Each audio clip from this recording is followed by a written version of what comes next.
돈이 많이 늘어나면 자산에 투자하는 사람들이 더 늘어나고 자산가가 더 많은 돈을 불리기 때문에 빈부격차가 커질 수 있거든요. 그래서 개인들은 항상 통화량이 늘어나는 만큼 그 속도에 맞춰서 자기 자산을 끌어올리는 노력을 해야 됩니다. 그렇지 않으면 내가 가만히 있어도 후진을 할 수 있는 거거든요. 2030년까지 적어도 2020년부터 2025년까지 늘어날 만큼 많이 늘어난다는 거죠. 크게 가치도 많이 떨어지고 자산의 가격은 더 많이 올라갈 개연성이 높다.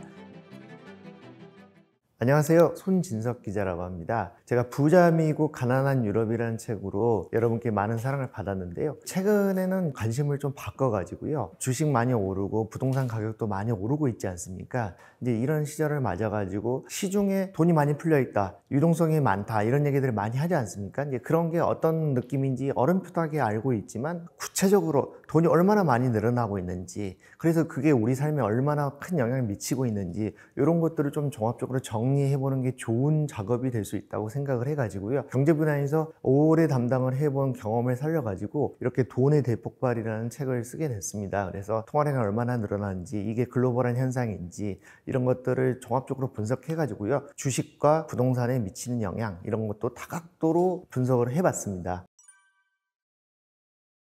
시중에 통화량이 많이 늘어났다는 그런 얘기들을 많은 분들이 하고 있습니다. 광의 통화량 개념으로 한국은행에서는 1986년부터 데이터를 제공하고 있습니다. 그래서 1986년에 48조 원이었는데요. 시중에 돌아다니는 돈이 48조 원이었다는 얘기죠. 근데 이게 굉장히 빠른 속도로 많이 늘어나가지고 작년에 38년 만에 2024년에는 4,045조 원까지 늘었습니다. 이게 이제 엄청나게 빠른 속도로 늘었는데요. 그 추세에 대응을 잘 해야 됩니다. 어쩌면 이게 당연한 거일 수도 있지만 머릿속에 항상 숙지를 하고 있는 거하고 그렇지 않은 거하고는 좀 다를 수가 있거든요. 그래서 투자자들은 이 변화를 잘 캐치를 해야 된다고 생각을 합니다. 그리고 2020년대에 들어서는 통화량이 늘어나는 속도가 더 빨라지고 있습니다. 가장 최근 자료는 올해 8월 자료인데요. 이게 정확하게 4,400조 원이 됐습니다. 2020년 8월하고 비교를 해가지고 정확하게 1,300조 원이 늘었습니다. 그러면 5년 동안 연평균 한 260조 원씩 늘어난 것이거든요. 이걸 보면은 코로나 사태 충격을 흡수하기 위해서 굉장히 많은 돈을 시중에 풀게 됐는데 그 이후에도 다시 줄인 게 아니고 계속 높아진 수준으로 계속 통화량이 늘어나게 만들고 있다. 이렇게 볼 수가 있는 거거든요. 지금 정부는 재정 확대를 하겠다는 그런 계획을 공개적으로 밝히고 있기 때문에 적어도 2030년 무렵까지는 이렇게 통화량이 계속 늘어나는 추세가 유지될 것이다. 이렇게 보고 있습니다. 통화량이라고 하는 거는 크게 범위를 두 개로 잡습니다. 협의의 좁은 의미의 통화량이 있고요. 그리고 넓은 의미의 광의의 통화량이 있는데 협의의 통화량을 M1이라고 보통 얘기를 하고 광의 통화량을 M2라고 얘기하는데요. 보통은 그래도 우리가 통화량이라고 하면 M2를 가리킵니다. M1이라고 하면은 바로 즉시 현금화가 가능한 그런 돈을 얘기를 합니다. 그래서 M1에 해당되는 거는 현금하고요. 요구불 예금, 이런 것들, 수시 입출금식 예금, 이런 것들이 해당이 됩니다. 그리고 M2는 광의의 통화량은 M1에다가요, 머니마켓 펀드, MMF라고 그러죠. 펀드, 어음, 그리고 정기예금 같은 건데 만기가 2년이 안 되는 것들, 그리고 종합자산관리계좌라고 그러죠. CMA, 이런 것들도 많이 포함이 됩니다. M2라고 하는 광의의 통화량이라고 하는 것은 아주 즉각적으로 현금화할 수는 없다 하더라도 늦어도 2, 3일 안에는 현금으로 손에 쥘 수 있는 상당히 유동성이 높은 화폐다, 이렇게 이해를 하시면 됩니다. 우리나라에서는 M1이 전체 M2의 한 30% 정도를 차지한다고 보시면 됩니다. M1은 구매를 상징하고요, M2는 금융투자를 상징을 합니다. M2는 대개 금융상품에 들어가 있는 걸 얘기를 하는 거고요, M1은 언제라도 쓸 수 있게 대기를 시켜놓은 돈이다, 이런 거기 때문에 이제 경기가 나쁘면 M2는 많이 늘어나는 그런 추세를 보입니다. 왜냐하면 당장에 쓰지 않고 조금 대기를 시켜놓고 금융상품에 투자를 해놓는다, 이렇게 가기 때문에 경기가 조금 나빠지면 M2가 좀 더 많이 늘어나는 성향을 보이고요. 그리고 경기가 좀 좋아지면 즉각 사람들이 돈을 많이 쓴다는 뜻이 되잖아요. 그러면은 M2에서 M1이 차지하는 비중이 높아지게 됩니다. 그래서 생각을 해봐야 될 거는 통화량이라고 하는 거는 경기가 나빠지면 조금 많이 늘어날 개연성이 커지게 됩니다. 왜냐하면 경기가 안 좋으면 되냐면 대출금리를 많이 낮추게 되고 기준금리를 낮추고 그에 따라 대출금리가 낮아지게 되면 돈이 더 많이 풀리게 되는 성향이 있거든요. 그래서 통화량으로 모든 걸 다 볼 수는 없지만 돈이 늘어나는 추세를 보면서 경기가 이렇게 갔구나 이제 이런 거를 알 수가 있는 거죠. 통화량 자체는 결과이긴 하지만 긴 추세를 놓고 보면은 우리한테 시사하는 바도 있고 미래를 내다볼 수가 있습니다. 그래서 요즘 유동성이 많아지면서 많은 개인 투자자들도 통화량과 주가, 통화량과 부동산, 통화량과 금값을 비교해 보면서 미래를 점쳐보는 사람들이 많이 늘어나고 있고요. 이제 그런 데서 모티브를 삼아서 그런 분들한테 도움이 되고자 이제 이런 책을 써보게 됐습니다. 통화량이라고 하는 거는 방금 제가 설명을 드렸던 민간에서 대출로 많이 늘어나게 됩니다. 한 1억 원을 가진 사람이 있다고 치면요. 이 사람이 이제 1억 원을 은행에 예금을 하게 됩니다. 그러면 은행은 어떠냐면 들어온 예금을 기초 자산으로 삼아서 다른 사람한테 대출을 하게 됩니다. 이때 1억 원을 받은 만큼 전액을 다 대출을 하는 건 아니고요. 지급준비금이라고 해가지고 만약의 사태에 대비를 해가지고 한 7%, 10% 남겨두고 나머지를 대출을 하게 되는데요. 1억 원을 받아서 지급준비를 10%를 잡아서 10%를 빼고 9천만 원을 대출을 한다고 이렇게 생각을 해보면 9천만 원을 대출을 해간 사람이 그거를 다른 사람한테 빌라를 샀다고 치면은 빌라를 판 사람의 계좌에 9천만 원이 찍히게 되는 거죠. 그러면은 원래 처음에 1억 원도 예금이 있는 거고요. 새로운 예금 9천만 원이 이제 들어오게 된 겁니다. 이런 식으로 계속 대출이 민간에서 반복이 되면서 통화량이 늘어나게 되거든요. 그래서 한국은행의 발권력을 동원해 가지고 시중에 내놓은 돈 이거를 본원통화라고 그러는데요. 전체적인 통화량 M2는 어떻게 되냐면 본원통화 대비 우리나라 같은 경우는 13배에서 한 15배 정도로 늘어나게 됩니다. 그러니까 전체 M2에서 전체 광의의 통화량에서 본원통화가 차지하는 비율은 한 6에서 7% 정도 그렇게 되고 있습니다. 그래서 이런 원리라고 하는 거는 금리가 낮으면 통화량이 자동적으로 좀 늘어나게 됩니다. 근데 우리나라는 굉장히 90년대까지는 고도 성장을 했지 않습니까? 그때는 굉장히 물가도 빨리 오르고 경제 성장률도 높고 그렇기 때문에 금리가 굉장히 높았습니다. 지금 기준으로는 굉장히 상상하기 어렵지만 우리나라에서 외환위기가 터지기 직전인 1997년 3분기 이때는 은행 가계대출의 평균금리 이게 무려 15.21%에 달했습니다. 지금은 상상이 어렵죠? 근데 그 이후로 쭉 2000년대에 들어가지고는 금리가 계속 낮아졌습니다. 그게 왜 그러냐면 우리나라 경제가 성숙 단계에 접어들면서 이렇게 성장률이 조금씩 떨어졌잖아요. 그에 맞춰서 계속 금리를 또 낮췄던 것이고요. 그리고 성장률이 너무 낮아지면은 시중에 돈을 많이 돌게 하기 위해서 금리를 더 낮추고 그렇게 하다 보니까 쭉 장기 추세대로 낮아져 왔던 것입니다. 그래가지고 2000년대 들어서는 전반적으로 완화적인 통화 정책을 유지를 했고요. 그러다 보니까 시중에 돈이 많이 풀리게 된 걸로 볼 수가 있습니다. 금리라고 하는 거는 뭐 한 나라 단위로도 움직일 수 있지만은 다른 나라로부터도 영향을 많이 받습니다. 국제적으로도 보면요, 이 미국의 70년 금리 추이를 보면은 기준금리가 장기간 우하향했다는 걸 알 수가 있습니다. 1980년대 초반에는 오일 쇼크의 영향으로 기록적인 고물가가 발생을 해가지고 그때 기준금리가 20% 가까이 갈 정도 굉장히 높았는데 그 이후로 미국에서도 굉장히 금리 낮아졌고요. 특히 2010년대는 양적 완화를 할 때 있잖아요. 무제한적으로 돈을 풀 때 이때는 아예 금리를 연방준비제도가 제로로 낮춰가지고 돈이 엄청나게 많이 풀렸습니다. 그래서 자꾸 이제 2010년대 이후로는 미국이 됐건 일본이 됐건 유럽이 됐건 한국이 됐건 굉장히 많은 돈이 시중에 풀리면서요. 어떻게 보면은 모든 사회가 돈에 취한 사회가 됐다 이렇게 볼 수도 있고요. 통화량을 보유한 주체별로 나눠서 보면요. 우리나라의 이제 광의 통화량은 4,400조 원인데요. 올해 8월 기준으로 절반이 조금 넘는 정도가 가계에 가 있고요. 가계의 한 절반 정도가 기업이 갖고 있습니다. 이렇게 나눠져 있고요. 어디로 분산돼 있나? 그러니까 통화량이 M2가 어디에 가 있나라는 걸로 보면요. 은행의 한 절반이 가 있습니다. 그렇게 이해를 하시면 됩니다. 통화량이라고 하는 거는 사실 경제 활동의 결과거든요. 그래서 당장에 통화량이 얼마나 늘어나고 있는지 이런 걸 알 수는 없고 조금 시간이 지나서 집계를 해봐야 알 수 있는 것입니다. 그래서 경기가 나빠지면은 통화량이 조금 더 늘어나게 되는 그런 경향이 있거든요. 왜냐하면 돈의 유통 속도가 느려지거든요. 경기가 나빠지면. 그래서 통화량 자체를 그렇게 사람들이 유심히 쳐다보지 않는 경향이 있었습니다. 장기적인 추세는 상당히 의미를 갖고 있습니다. 자, 우리나라에서 보면요.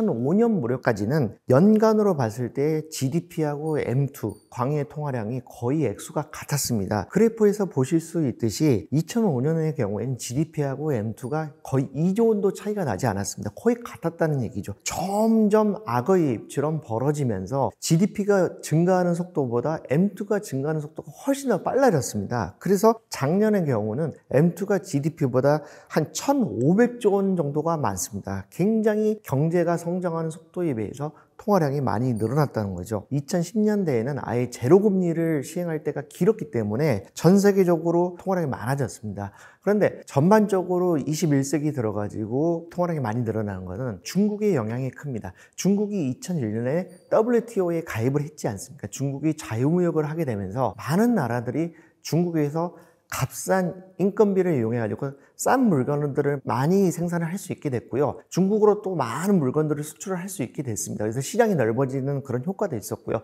그래서 이때는 어쩌냐면 2010년대 특히 그랬는데요. 금리를 되게 많이 낮춰도 물가가 엄청 늘지 않았습니다. 물가가 많이 올라가지 않으니까 계속 저금리를 유지를 했던 거고, 그래서 통화량이 많이 늘어났다, 이제 이렇게 볼 수가 있습니다. 그래서 사실 특히 2010년대 같은 경우는 큰 전쟁도 없었고 그래서 굉장히 태평성대였던 시기였다고 볼 수 있는데요. 시간이 갈수록 어떻게 됐냐면 이제 저금리에 많이 취했습니다. 많은 나라들도 그렇고 기업들도 그렇고 경제 주체들도 그렇고요. 저금리에 취하고 많은 통화량에 이제 취했는데요. 그러다 보니까 어쩌냐면 경제 개혁 또는 구조 개혁 이런 거는 별로 안 하게 되고, 경기가 조금만 나빠도 금리를 낮춰가지고 시중에 돈을 많이 푸는 그런 정책들이 각국에서 남발되게 됐습니다. 구조 개혁을 하면 어때요? 굉장히 피해를 보는 사람들이 생기고 어려움을 느끼는 사람들이 생기잖아요.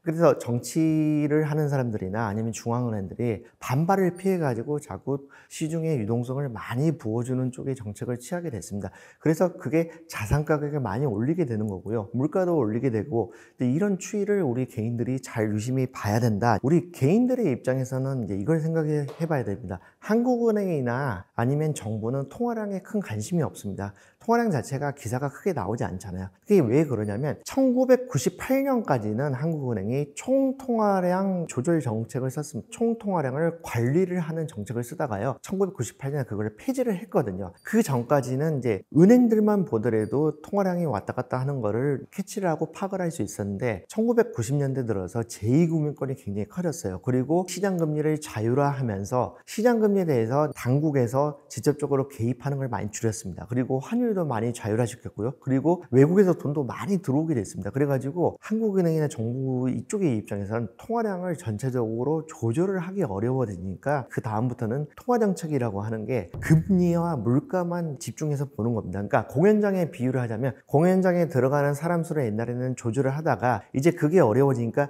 입구만 이렇게 조절을 한다는 거죠. 금리를 통해 가지고 이런 식으로 바뀌었다고 볼 수가 있습니다. 그래서 당국은 공연장 안에 몇 명이 들어가 있는지 관심이 없지만 개인들은 통화량에 따라서 돈이 많이 늘어나면 얼마나 늘어나에 따라서 자산에 투자하는 사람들이 더 늘어나고 자산가가 더 많은 돈을 불리기 때문에 빈부격차가 커질 수 있거든요. 그래서 개인들은 항상 통화량이 늘어나는 만큼 그 속도에 맞춰서 자기 자산을 끌어올리는 노력을 해야 됩니다. 그렇지 않으면 내가 가만히 있어도 후진을 할 수 있는 거거든요. 그래서 돈이 늘어나는 현상에 대해서 경각심을 개인들은 가질 필요가 있습니다. 특히 이제 통화론자들 있지 않습니까? 통화론자들은 어떤 주장을 하냐면은 통화량이 늘어나는 최적의 상태가 있다고 얘기를 합니다. 실질 경제 성장률하고 물가 상승률을 더한 만큼 통화량이 늘어난다. 통화량 증가율이 그 두 가지 경제 성장률하고 물가 상승률을 합친 거하고 같다. 이러면은 최적의 상태로 보거든요. 그런데 1990년대 이후로는 거의 모든 나라에서 경제 성장률하고 물가 상승률을 합친 것보다 통화량 증가율이 더 높게 유지가 되고 있습니다. 그 말인즉슨 아까 보셨듯이 GDP가 늘어나는 것보다 통화량이 훨씬 더 많이 늘어나고 있거든요. 더 빠른 속도로. 그래서 이제 이런 움직임을 우리가 잘 캐치를 하고 잘 봐야 된다. 이런 얘기죠. 그래서 우리나라 같은 경우는 1986년 이후에 작년까지 38년간 단순 산수를 하면은 자, M2 광의의 통화량은 연평균 12.4% 증가를 했습니다. 그런데 경제 성장률은 5.4% 증가를 했고요. 그리고 연평균 물가 상승률은 3.6%였습니다. 그래서 잉여된 돈이 많이 늘어났고 그에 따라서 자산가들은 더 투자를 많이 할 수 있었는데 우리가 이런 긴 흐름을 볼 수 있어야 된다. 그리고 당국에서는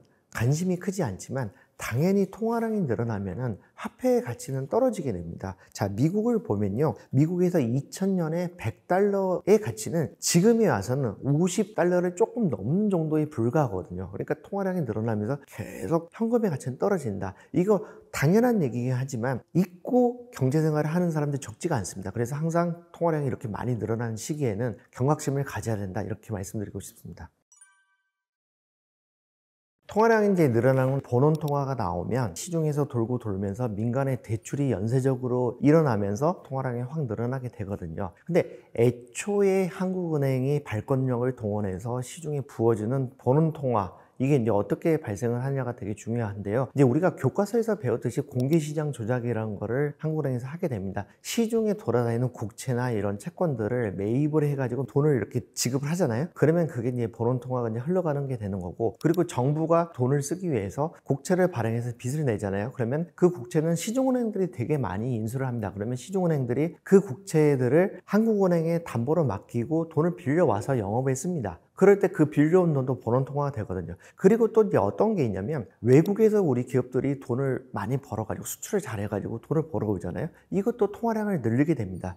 왜냐면 달러를 많이 벌어오잖아요. 그러면 달러가 우리나라에 갑자기 많이 들어오게 되면은 환율에 영향을 크게 주게 됩니다. 그러면 이거를 원화 가치가 너무 갑자기 올라가지 않게 만들기 위해서 달러를 흡수를 하면서 원화를 더 풀어놓게 됩니다. 그렇게 해가지고 이것도 역시 본원통화가 늘어나는 거고요. 마지막으로는 뭐냐면 정부가 사업에 집행하기 위해서 한국은행에 있는 정부 계좌에서 민간에 있는 계좌에 돈을 싸주게 되면 이것도 본원통화가 늘어나게 됩니다. 그래서 중요한 게 뭐냐면 정부가 이제 지출을 할 때요, 세금 수입으로 들어온 것만 가지고 이렇게 지출을 하는 거하고 국채를 발행해 가지고 일부 빚을 내 가지고 집행을 하는 거는 큰 차이가 있습니다. 예를 들어서 700조 원의 예산을 집행을 할 때 700조 원을 전부 세금으로 받아들인 거를 하느냐, 이런 경우라면 민간의 시중에 있는 돈을 빨아들였다가 내보내는 거기 때문에 통화량에 미치는 영향이 작습니다. 그런데 600조 원은 세금으로 받아들인 걸로 하고 100조 원은 빚을 내서 한다고 치면은 이 100조 원이라는 게 국채로 발행이 되잖아요. 그러면 시중은행이 가져가게 되고 시중은행이 한국은행에 맡겨가지고 돈을 빌려온 다음에 대출 영업에 쓰기 때문에 이 시중의 통화량을 늘리는 효과가 굉장히 큽니다. 그래서 이게 정부가 쉽게 말해서 돈을 푼다는 말, 그거를 이렇게 자세하게 말씀드리면 원리적으로 이렇게 되는 것입니다. 그래서 결국은 정부가 국채를 많이 발행을 하게 되면 중앙은행을 찍어 누르듯이 돈을 많이 발생시키게 된다. 이렇게 쉽게 이해를 하시면 됩니다. 문제는 뭐냐면 정부가 국채를 최근에는 근년에는 너무 많이 발행을 합니다. 우리나라는 어쩌냐면 재정적자를 관리재정 수지로 판단을 하는데요. 이걸 보면은 재정적자가 2020년대에 들어서 매년 100조 원 안팎으로 많다는 걸 알 수가 있습니다.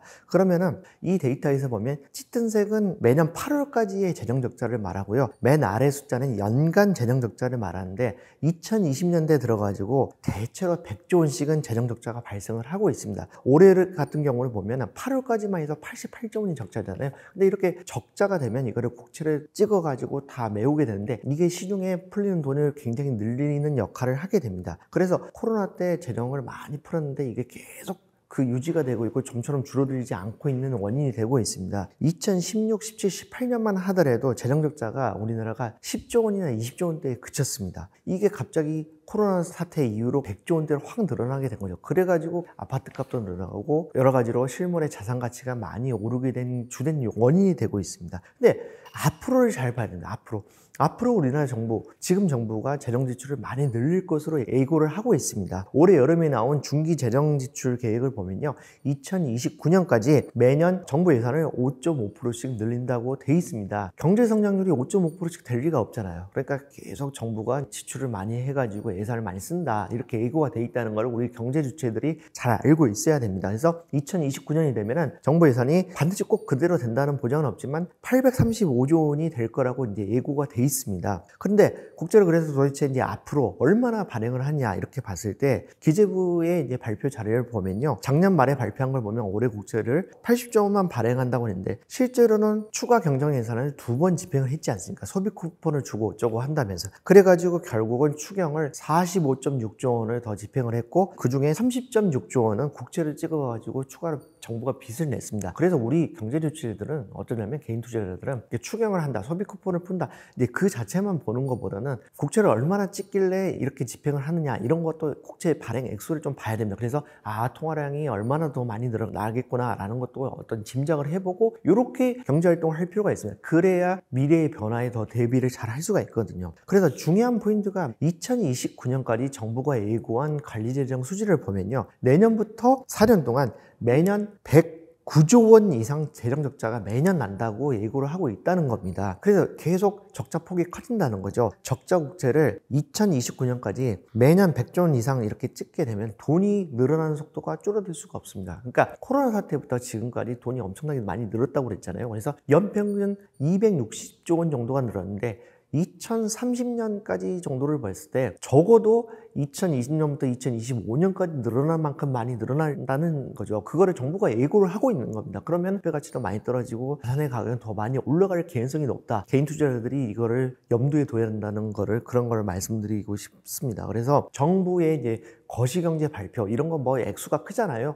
몇백조, 몇십조 이렇게 크니까 개념적인 숫자로 봐가지고 관심을 안 가지는 경우들이 있는데, 그렇지 않고 이 변화를 잘 봐야 됩니다. 그래야 돈이 늘어나는 그 추세에 맞춰서 내 자산도 더 늘어갈 수 있는 그런 바탕이 될 수가 있습니다.